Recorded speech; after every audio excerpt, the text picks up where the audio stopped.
I hate them. I detest them. I don't know why they exist. I don't know why anybody would want to pursue a life of crime. I don't care. It's a stupid show about dancing. Oh, they've got terrible problems at school. I think they've got ADHD. Might just be thick. How I discovered I had ADHD at 62 years of age. Right. Oh, do me a favour. We have a newbie here today. He is no stranger to being old and no stranger to being grumpy. Peter. Good evening. Anything remotely woke? Let me tell you, this week's worst example of woke, right? There's a bang average beer called Grolsch. But now, because of course, Gen X or whatever they are, Gen Z, I don't know, right? Youngsters are now drinking less, right? No wonder they're all so miserable.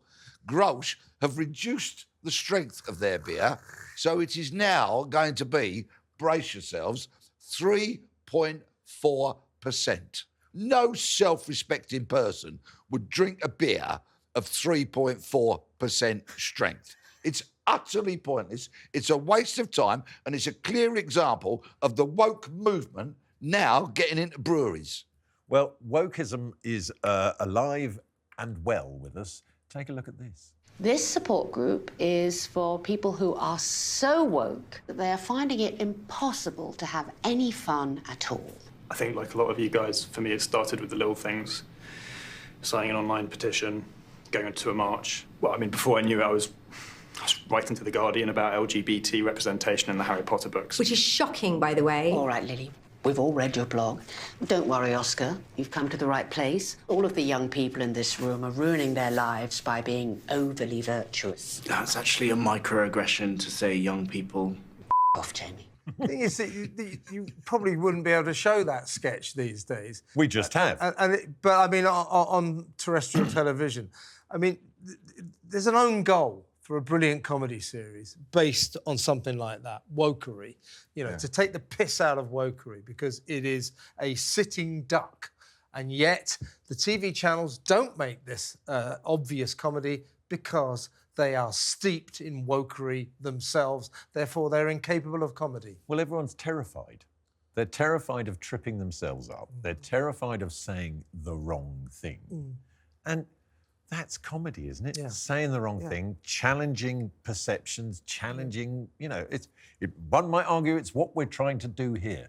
What else woke gets up your nose, Peter? There's a council somewhere in Cambridgeshire, or it might actually be Cambridgeshire Council. I don't know, I was told this story. Let's blame this them. week. This council are actually only going to do a 4-day week. So that's their 8-hour days, minus a bit of a break for lunch or whatever, probably with 2 yoghurt weaving breaks morning and afternoon, right? And they're only going to do about 30-odd hours as a working week. Now, that is woke. That is not progressive. That I agree. It's also lazy. Yeah. I agree, but are the French not to blame for this? Because they put in the 36-hour working week, didn't they? We don't have to look over the channel for bad habits, do we? No. We we've need got to plenty address to do. our own. They don't really do 36-hour weeks. They take 4 hours for lunch every day.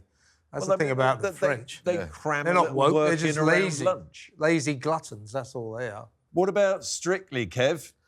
What have you got against the nation's favourite? I've always deeply, fundamentally, profoundly hated Strictly Come Dancing. Now, you may know that in a former life I was a TV... A dancer? Not a dancer. For 12 years, I was a TV critic. I could watch 36 hours of television every week. I know, we remember some of your comments in my family. Yeah. I'm still not allowed in showbiz circles everywhere I go. But so I had to watch it every bloody week. And also that thing was it takes two, the weekday half-hour, look back on Saturday's blockbuster episode and so on and so forth. But, there's two things about it. First of all, why don't I like Strictly Come Dancing? Well, I don't want to be socially stereotype, but it goes like this. I'm a bloke. I like things like football and beer and pubs. I don't like ballroom dancing. Are you saying, Kev, that you don't enjoy watching this? Now, you and not to mention the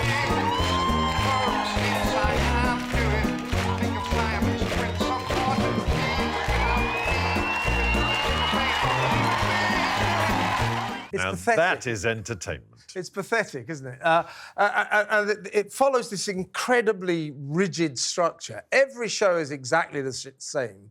I think they call it a format, Kev. Well, but the format is so rigid. It's like it's like an iron lung or something. The show can't breathe.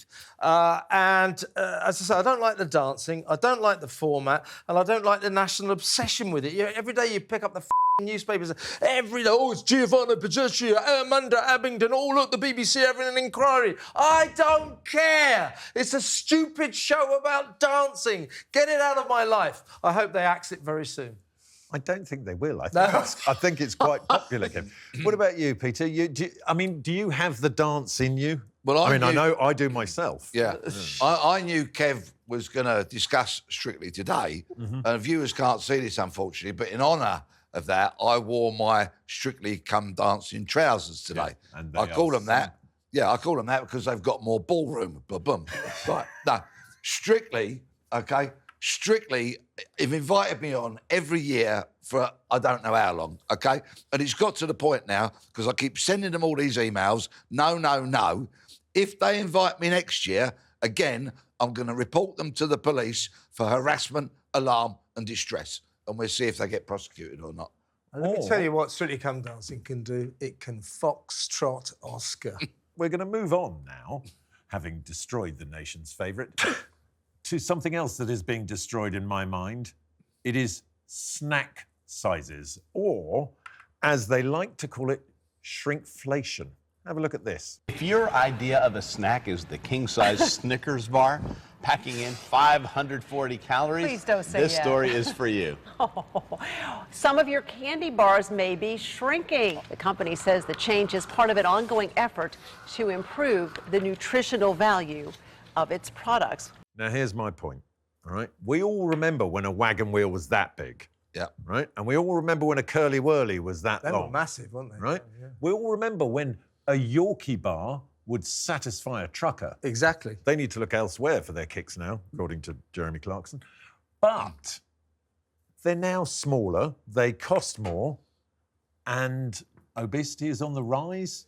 Yeah, well, they were saying that those American presenters, what they're saying, the reason they're making these, these chocolate bars and these packets of sweets, candy, as they say over there, smaller, is because it's more nutritional value. No, it's not. They're charging you the same prices for smaller If not chocolate more. bars, so they make more profits. It's got nothing to do with nutrition. Exactly. Rampant profiteering. And the other day, I bought a bag of mini cheddars. Yeah. Okay? And the bag of them it's tiny enough. I still had to look very hard in the packet to find any. It's Empty. It's appalling. Yeah. Mini cheddars, or just crisps in general, the bag is half empty. Yeah. Right? And then you go the next size up, you've got to go luxury crisp. So Yeah. you go kettle chip. Yeah. And that's a lot of air Yeah. in there, and arguably too much for one person. Not for me, I'd just like to say, appetite of a Labrador. But I just don't get why everything has to shrink. The whole thing about a wagon wheel, for example, was it was supposed to look like a wheel. Now it looks like something you'd find in a change drawer. And- It's tiny. And wagon wheel used to be a tasty meal. Wagon wheel is a tasty meal. Yeah. And now it's barely a snack. Yeah.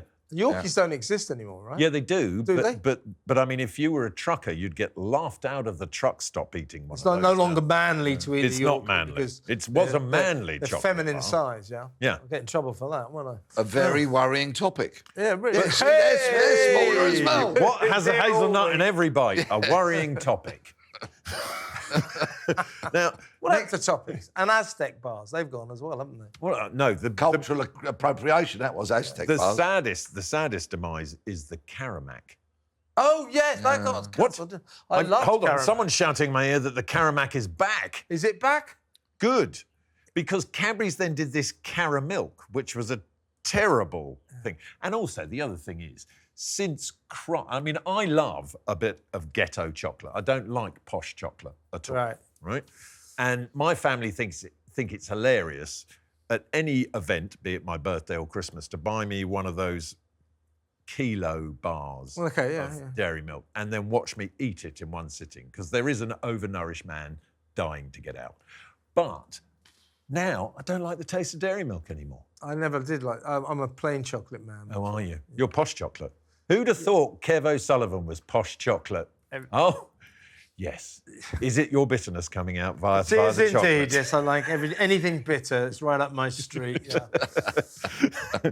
As long as it's above 4.5% alcohol. That, by the way, you're so right. Who wants to drink 3% beer? What's the point? Small chocolate, 3% beer. Otherwise known as piss. Well, there is. Some people Looks like drinking piss, tastes like piss. that. There are whole Facebook groups dedicated to people who like to drink piss, but that's a different thing altogether. Now, talking of criminal, something you know a little bit about, Peter. A little bit. Well, you've got some previous, as they say. You're upset about criminals? Always, permanently. I'm permanently upset about criminals. I hate them. I detest them. I don't know why they exist. I don't know why anybody would want to pursue a life of crime. Well- even if they say riches, money beyond your wildest dreams, I don't get it. They never get it, though. They No. never get riches. It ends one or two ways, invariably, a life of crime, prison, death, and sometimes both. Well, some people actually deserve to get caught. Have a look at this. These two, look at them, they've gone into the jewellery shop here and they now Trying to can't get out. Yeah. And Yeah. weren't that good either. But one of their faces has been pixelated. Why? Maybe he got acquitted at court. You never know in this Well, time. yeah, it wasn't me. They're never super brains, are they? They're always stupid. No. I mean, there are obviously various grades of intelligence amongst the criminals. For example, if we go back a few years to the Hatton Garden raid, which was audacious, but of course, the old boys tried to commit an analogue crime in the digital age. Yeah. And of course, they got undone by CCTV and other data that was gathered by the investigating detectives. Very, very stupid people. And even the minor criminals, those who go into the supermarkets and shoplift and whatever, they really irritate me. Because if only people could get up in the morning, go to work, earn an honest pound note, come home, you know, when you've earned money, it's honest money. You can enjoy it if you've got enough, which hopefully you will have. When you go thieving and stealing and drug dealing and all that, it's dirty, rotten, stinky, thieving, criminal money. What about white collar crime? Yeah, I can't stand them either. They're the right? worst. Oh, yeah, the robbers in suits. Yeah. Yeah, the ones who sit behind a keyboard, for example. Or in the House of Commons? Yeah, or in senior positions in banks and such like, laundering millions and billions on behalf of Mexican drug cartels and all of that. Yeah, I want to see all of them locked up as well. You know, it is a bit of an industry here. I mean, post the Suez Canal crisis, we did become the money launderer to the world in the city of London, and it's proved very lucrative. Do you know what pisses me off about criminals is they get nicked, they go to prison, they never admit that they've done anything wrong. Yeah. So one time, do you remember Charlie Richardson? Yeah. You know, one of the worst gangsters London's ever known, a real violent guy.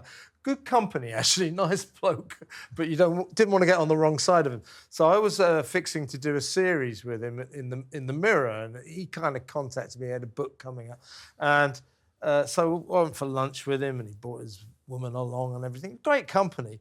But I couldn't get him to admit that he'd ever done anything wrong, ever. I said, so hang on a sec, Charlie, you've lived a blameless life then? Yeah, pretty much. It's always, all the charges against me I'm innocent of. They've all been trumped up. It's like, f*** off. Yeah, and of course, criminals only ever get caught for the first crime they commit. You know, when they get caught and they go to the police station, even those that are going to admit it and then go to court and say, first-time offender, never offended before, you know what I mean? That's right, yeah. Right, Sure. Yeah, fair enough.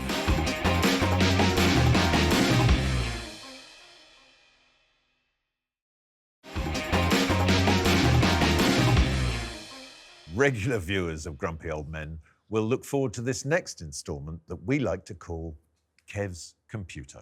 Kev? Well, this is chapter 13, unlucky for some, in the saga of my Apple computer, which I bought at John Lewis, I can now reveal, on June the 2nd. I know this because they had to find the receipt when I took it in to be mended. Now, in last week's edition of Grumpy Old Men, I told the story of how I'd gone in on a Saturday. It was 2 Saturdays ago. Can I just hand this in and you can fix it? And I don't mind waiting and, give me a ring in a couple of weeks or something. Oh, no, you've got to wait there. You've got to sit there. How long for? 40 minutes. You mean I've got to sit there for 40 minutes before someone will see me? What? They said, can't guarantee it'll be that. You mean it could be longer? Oh, easily. So I just f***ed off and didn't stay there. I got a football out and said, look, make it 45 and we'll have half a game of football while we're Exactly. here. Blow your whistle at half-time and I'll see if you've done my laptop. So I traipsed off miserably still with my computer, having specially gone down to Oxford Street. Anyway, so they did say it's better come in the week. So I went last Friday, right, in the middle of a working day, and I took it in, and sure enough, there wasn't that many people around, and I got to see someone after about 10 minutes. It was fine. I mean, yeah, pretty nice people, to be honest with you. So I didn't have the receipt. And they said, oh, that's going to be a problem. I said, well, you got a computer? You can find it, can't you? Anyway, it took about 45 minutes. They finally did find it. And then, so I said, well, there you go. If you could just mend it. They go, you'd be better off taking it straight to Apple. I said, what are you talking about? They said, well, they'll do it quicker. I go, well, I can't be asked. You do it. So they go, OK, then. Have you disabled the Find Me function? And I go, eh? They go, well, if you haven't disabled the Find Me function, then it's going to be very difficult to fix. I'm standing here. How difficult am I to find? Yeah, exactly. So I said, I didn't even know it was in there. I certainly don't know if I've disabled it. And they said, well, could you disable it now? And I said, no, because the f***ing thing won't start. That's why I brought it in the first place. Well, Apple, as we've established, is part of the problem here. Let's take a look at this. Hi, I'm John, and I'm here to tell you about the latest revolution in domestic technology, the iToilet. You use iToilet just like you would use a regular toilet. With a standard iToilet account, you can have up to 1,200 poos, or 8,000 wee-wees. When you've done your business, it's converted into a file, which is then emailed to us here at iToilet HQ. We've made cleanup fully intuitive, so there's no need to carry toilet paper. You just download what you need when you need it, right from the iToilet store. Press print, and you're good to go. I think Kev would be better off with one of those than a laptop. Yeah. Do you know, Jeremy Clarkson wrote a column a few years back, and he just hit the nail right on the head. He said, the problem with new technology is it's mostly shit. And it is. It doesn't work very well. So I've got this computer. It cost me about 1,600 quid. In fact, about 1,800 after I installed everything you have to install in it. That was on June the 2nd. I've had about 3 weeks out of it, and it just does not work. How many customer service agents at John Lewis are now receiving psychiatric care as a result of your visits? Because I'm a bit of a fiery individual, I've learned to sort of wind my neck in a bit when I deal with, sort of shop assistants and things like that. So the first guy, by the way, in the middle of my saga, this happens every time. The guy goes, do you mind if I hand over to my colleague Eileen here? This is the end of my shift. I go, yeah, sure, fine. But it happens every time. It's I think John Lewis shift, workers Kev. do 2-minute shifts. But anyway, No. Kev, let's be clear. It's not the end of their shift. They've just had enough. Had enough of me. Yeah. Well, you know what they say? Have you noticed that? Actually, I might do this next week. People who serve you, people in stations and shops and things, if you remotely, because they're trained to do this now, if you remotely go, come on, what? They go, if you do, raise your voice to me, I'm going to have to ask you to leave. Well, they probably have one of those signs up saying, we don't, zero tolerance to abuse of our staff. Yeah, exactly. The inherent message of which is the customer is always wrong. And we value our staff more than our customers. I've got an idea for you, Kev. Yeah. Next time when you're in there, because there will be a next time. Yeah. Why don't you, halfway through the conversation with John, go, excuse me, I'm going to take a break now. Could I have Eileen instead of you? Well, I'll take you along, Yes. and I'll say, this Mark's is the gonna end of my take shift over. with you. Mark Wogan will now take over. But, I mean, this saga, I think, will go on. It's going to go as long as Crossroads. Kev's computer, the gift that just keeps giving. Never knowingly undersold. Oh, well, always. Now, listen, we're going to move things on to something that does rile me ever so slightly, labelling. OK? We live now in a time where, I don't know, when we were growing up, we didn't want to be labelled. The one thing we didn't want was a label, right? It's like, oh, you're this, oh, you're that. And we'd strive to not have a label. Now people strive to have a label, like, well, I'm neurodiverse, or I am borderline bipolar. Yeah. It's like, I don't need to know that about you. I can see you're nuts. But I know I'm nuts, right? I don't need a label to tell me that I'm a little bit strange. It's why I'm sitting here moaning. But why do we all need a label now? What Or is a it with- diagnosis. A I diagnosis. mean, so many parents who are desperate for their kids to have a diagnosis. And you know what? You have a little look-see at the parents and their unruly kids. And you know what? You never hear the parents use the word no. Yep. No wonder they're going to get a diagnosis. But you know If you have a badly behaved child, it might be you, the parent, that has caused this problem. Or the other one, it's like, oh, they've got terrible problems at school. I think they've got ADHD. Might just be thick. But isn't a label or a diagnosis a great career move for Z-list celebrities? Because you get back on Lorraine, you see, yeah. right? Or you go on some other show. There's a features article written about you, how I discovered I had ADHD at 62 years of age. right. Oh, do me a favour. There's another move at the moment, which I've noticed, is that kind of diagnosis not enough. What you need is Lyme's disease now. Everybody's got Lyme's disease. You know, the other one is the celebrities in particular. I was bullied at school, but not nearly enough.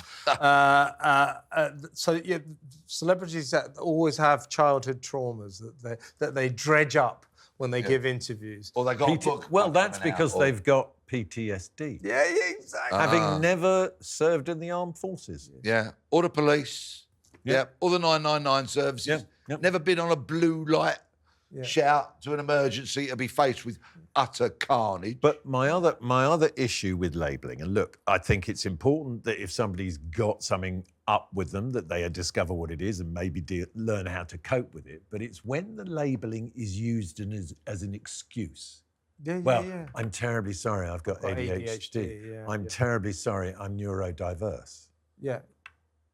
I mean, is there anyone sitting around this table who isn't potentially neurodiverse? I don't 10 pints of lager, I'm as neurodiverse as you like. Neurodiverse out of my head. I mean, arguably, these three are right at the top of the spectrum.